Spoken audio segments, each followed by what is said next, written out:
Baik, Bapak Ibu, kita mulai saja ya. Oh, ini adalah merupakan tanaman padi dan ini gejala ada hama ya. Saya kira Bapak Ibu pasti apa sebelumnya mungkin kita sama-sama berbagi pengalaman dan mengingatkan kembali dan menyegarkan tentang hama ya. Di sini tentang hama ini yang pertama ini adalah kupu-kupu penggerek batang padi. Sekira Bapak Ibu semuanya sudah tahu bahwa kupu-kupu ini sebenarnya umurnya hanya 5 hari ya. Dengan 5 hari pun akan mati dengan sendirinya. Nah, tetapi setiap malam kupu-kupu ini bertelur dan satu kelompok telur ada 150 ulat. Nah, yang berbahaya itu adalah ulatnya ya. Nah, ini jadi umurnya hanya 5 hari. Kemudian 7 hari kemudian nanti setiap kelompok telur menetas. Jadi larvanya menetas, kemudian langsung menggerek ke pertanaman padi. Jadi satu ulat ini bisa menggerek sampai 6 batang. Nah, ini 150 berarti kalau umurnya 5 hari setiap malam bertelur berarti sekitar 750 ya, 750 ulat dari satu kupu-kupu. Nah, ini adalah menggerek batang padi. Hama secara umum di Indonesia yang berbahaya itu adalah penggerek, tikus, dan burung coklat. Ya. Ini adalah sesamia. Kupu-kupunya lebih besar ya, lebih besar dari kupu-kupu yang penggerek batang padi kuning. Biasanya ini termasuk menyerang tanaman jagung juga nih. Ini sesamia. Kemudian ini adalah kupu-kupu yang kecil yaitu pelipat daun. Nah, yang ini yang disebut Bapak Ibu pasti paham ya. Ya, ini adalah mungkin termasuk hama minor, tetapi kalau serangannya tinggi dan daun benderanya terserang semua maka tentu akan berbahaya juga ini. Karena mengolah unsur hara itu di daun bendera ya. Jadi si ulatnya memakan klorofil hijau daun ya, sehingga daun menjadi transparan. Tetapi biasanya dengan bertambahnya usia pertanaman pun akan sembuh dengan sendirinya. Dan lebih batu, pasti semua hama Bapak Ibu sudah paham nih. Biasanya kan datangnya setiap terang bulan ya. Nah, ini adalah lembing ya. Lembing ini serangannya sama Bu seperti burung coklat, jadi menghisap cairan pertanaman sehingga tanaman menjadi layu dan akhirnya menjadi kering. Gitu. Dan juga pengendaliannya mungkin relatif agak terbalik dengan burung coklat ya. Itu cara membunuhnya gimana Pak? Nah, kalau lebing batu ini kan memang karena keras ya, ada semacam batoknya ya. Tetapi cairannya kan ke kulit kita pun bisa panas maupun kering ya. Jadi pengendaliannya agak berbeda, memang bahkan terbalik dengan burung coklat. Kalau burung coklat harus macak-macak, justru kalau lembing batu harus tambah air supaya lembingnya naik ke atas. Nah, itu berbaliknya dengan burung coklat. Kira walang sangit, sudah pada tahu ya walang sangit. Menghisap tanaman saat makan susu ya. Paling gampang ya? Ya, paling gampang ya. Mungkin ada sama PL juga ya? PL juga sih. Nah, ini laba-laba. Jadi laba-laba ini saya kira tahu ya, ini adalah pemakan daripada burung coklat sebagai predatornya. Bahkan per hari bisa mencapai 5 ekor burung coklat. Jadi tentunya harus agak selektif memilih insektisida, pestisida ya, dan juga bisa sebagai ambang kendali kita berdasarkan musuh alami. Jadi ketika kita ada pengamatan, tentu jangan dulu disemprot, dihitung juga musuh alaminya. Karena per hari bisa memakan sekitar 5 ekor. Jadi mungkin kalau ada 15 ekor, ada laba-labanya ada 2, berarti anggapan kita kan sudah akan dimakan sama laba-laba. Kemudian hubungannya dengan pengendalian ya, berdasarkan ini sama 3 hewan kan warna kuning, bang bisa, kalau namanya di sini Coccinella ya, bahasanya akan berbeda dengan ibu. Sama ini juga pemakan daripada warna coklat ya. Ya, ini Sirtoinus kecil itu. Sama dengan goreng hijau ya, seperti itu. Agak-agak mirip dengan goreng hijau. Ini Sirtoinus. Ini kan lebih kecil, memakannya kan 2 ekor per hari. Ya, itu banyak Pak di lapangan itu makan ada. Nah ini yang tadi disebut tomcat. Ini Petrus. Sama ini juga ini kan tinggal di Jawa Timur ya. Karena keluarga sehingga jadi beri di tomcat. Kemudian ini sama ini juga pemakan. Hampir mirip hanya beda ini lancip yang dari tomcat. Ini agak lancip sama warna sama. Jadi harus kita memilih seksi. Betul, Pak. Sehingga yang memang dianjurkan yang namanya iklan kan pasti setiap hampir botol apa presisinya selalu ada orang kan tentunya kitanya harus lebih apa memilih. Nah ini gejala yang tadi Bu ya yang apa sama baby palsu, jadi yang dimakan adalah klorofil daunnya menjadi transparan. Nah ini sebenarnya hama minor, Pak. Jadi dengan bertambah usia pertanaman pun biasanya akan sedikitnya hilang. Tapi tidak menutup kemungkinan juga ini jika serangannya susah ya. Nah jika serangannya tinggi memang lumayan berat juga, Bu. Bahkan kalau daun benderanya terserang kan berbahaya juga, Pak. Jadi daun bendera itu kan ibaratnya sebagai apa dapurnya. Jadi unsur hara yang ditarik itu dimasaknya di daun bendera. Nah ini sama ya, termasuk ini model dicap orang sangit nih. Kita ada orang sangitnya, kungkang ya. Jadi ngaisap saat tanam padi matang susu. Saya Bapak sudah memahami ya. Nah ini sundap. Jadi sundap sama ini akibat penggerek batang padi kuning ya. Tetapi kalau memang masih sundap Ini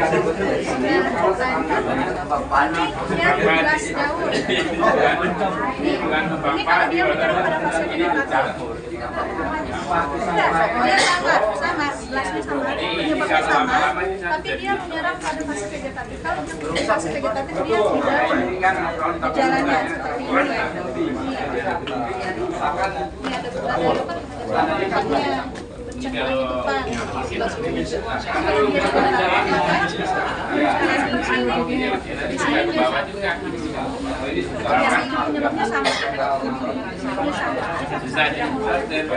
Makanya kalau serangannya Pak, makanya sudah relatif pahami.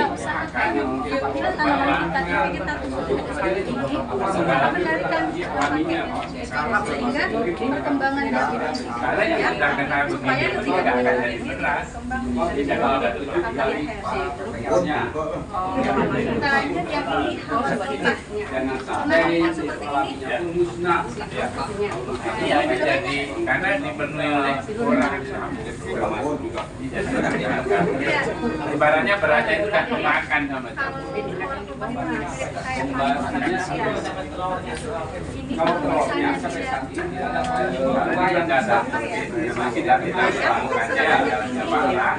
bisa sampai setidaknya ini ya gejala awalnya seperti ini yang ini loh nggak ngerti Pak yang ini Pak yang garis-garis ini loh ya jadi campur juga tapi kalau parah dia akan malah kalau urea banyak jadi kalau sudah kemudian kalau misalnya air kita masuk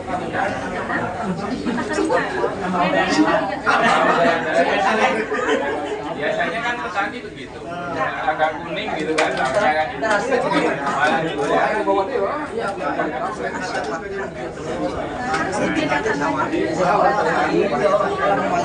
nanti lihat dulu kita kalau memang hasilnya udah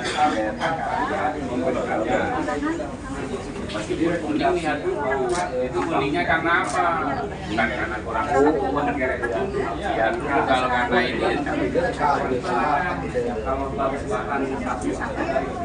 justru kalau yang kayak dia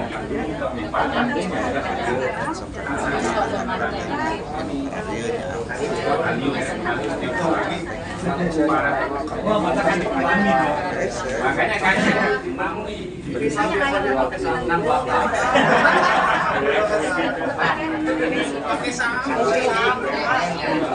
yang namanya fungisida yang berbeda pun itu nggak boleh dicampur.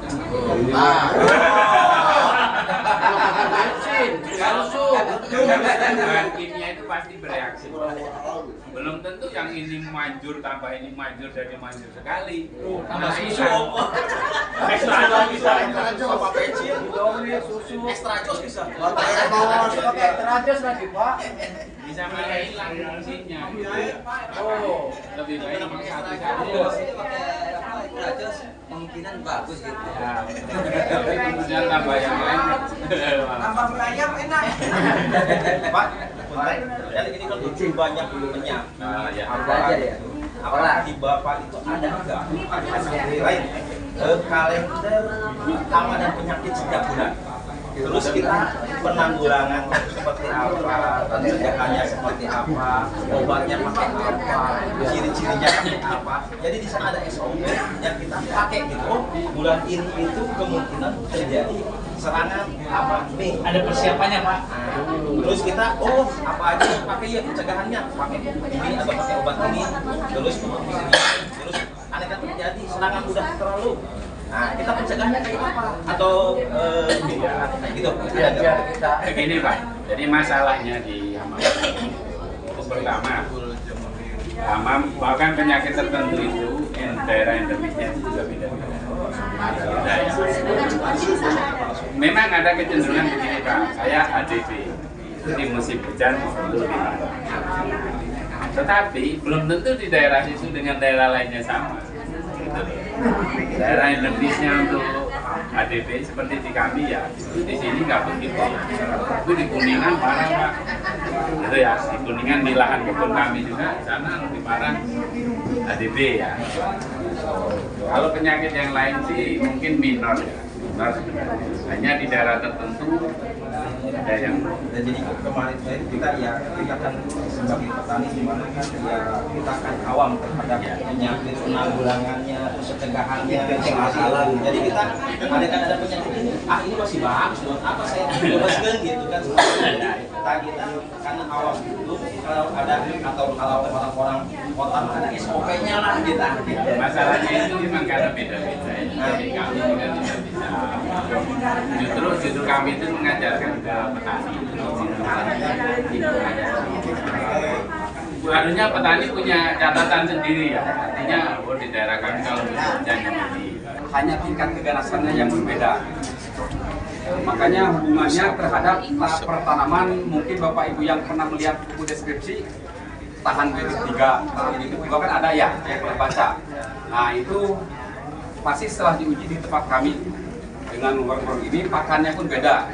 B1 pakannya yang tanaman yang non gen, jadi yang tanaman yang tidak mempunyai gen, seperti mungkin zaman dulu mendengar pelita ya, PB5, ya, itu yang tidak mempunyai gen ketahanan.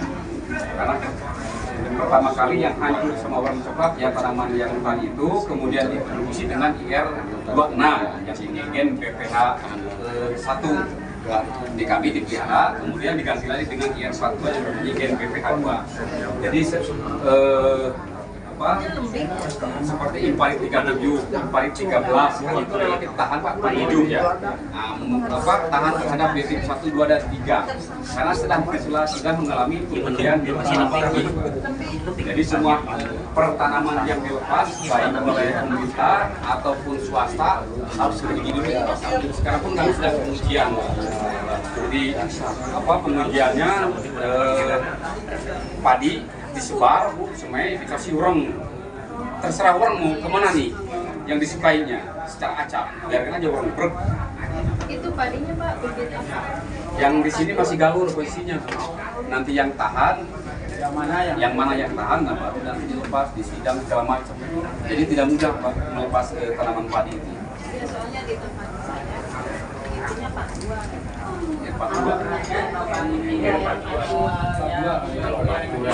Kalau bagian pemanukan banyaknya. Jadi untuk harganya stabil Pak. Jadi hanya ada itu Pak. Kalau kita nanamnya lain jadi nggak kompak lagi. Kalau buat makan mah Beli. Kalau daerah Binong sana tanaman ya. Kita biar punya bisa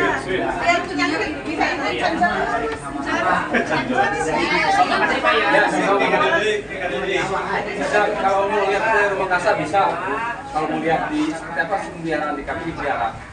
Bontok dekat pos itu Makassar. Bisa melihat.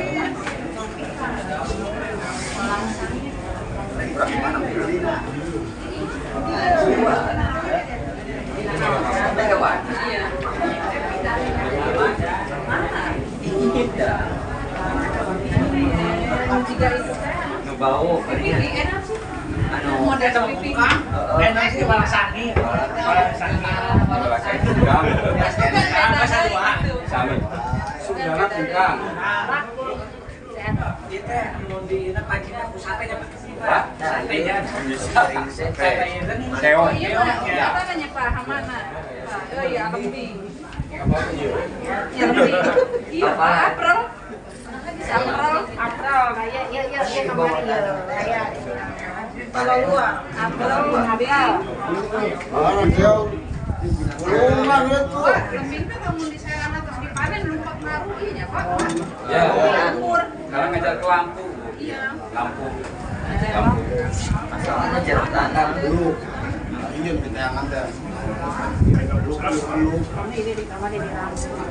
Kalau kayaknya Aina gak ada kan April. Atur makanya April. Mas. Ya anu April mana isa net ini. Iya. Bapak nang tuh. Bapak masak kuku kemarin. Ah, kupu-kupu. Ah, Aina aya ka bumi, Pak. Oh itu. Ya, aya di bumi. Tadi itu penggerek, nah penggerek di dalam dia. Jadi umum, jadi belum, Jadi haji, sudah. jadi haji. Jadi haji. Iya. Jadi sampai kupu-kupu tak jadi nak iya. Jalan ya. Jalan jadi dimakan hijau klorofilnya bu, hijau daun dimakan. Jadi transparan. Jadi disesepan daun umur. Oh. Sampai terus ya, bahasa sinilah sama ini juga predator ya, jadi pemakan daripada penguat penghijau.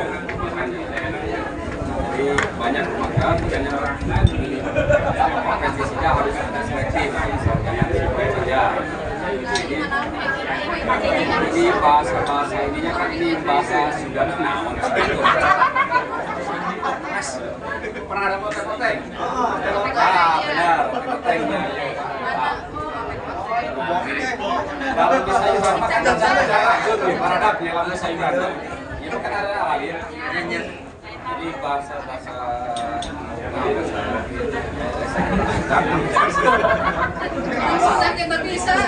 Apa lu? Sore nah ini tiap pemakan. Jadi tiap musuhan ini berbeda memang jumlah makan tanam setiap harinya. Beda. Makanya hubungannya dengan pengendalian berdasarkan musuh alami. Jadi ibu harus belajar pengamatan. Saya kira ibu sudah tahu sih, hanya mungkin harus bisa mengamati jumlah perumpun atau pertigaan itu ada musuh alaminya ada berapa, lamanya ada berapa. Dengan abang kendali akibat karibat pada yang kecil ini bisa kira tahu ini dihisap oleh orang sangit ya, ini hama minor lah. Karena hama utama di Indonesia